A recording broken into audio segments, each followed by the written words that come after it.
আসসালামু আলাইকুম রহমতুল্লাহ। সবাই কেমন আছেন? আশা করি সবাই ভালো আছেন। তো দেখুন, আসলে আমাদের এই ভাইটি কি বলতেছে। সারাদিন না খেয়ে থাকে, রাত্রেবেলায় মা যখন খাবার নিয়ে আসে তখন মা ছেলে একত্রে খাওয়া খায়, আর যখন মা খাবার না নিয়ে আসে তখন তারা না খেয়ে থাকে। আর আমরা 3 বেলা খাওয়ার পরে আমরা আল্লাহর কাছে শুকরিয়া আদায় করি না, আমাদের কম হয়ে যায়। আমরা আরও চাই, আল্লাহ যতটুকু দেয় ততটুকু আমরা শুকরিয়া আদায় করি না।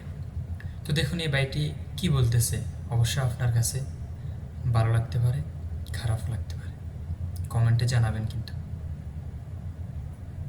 আমার মাই ঘরের মাঝে তালা মারে গেছে গা বাড়িছে তরকারি কিনে বেচবো।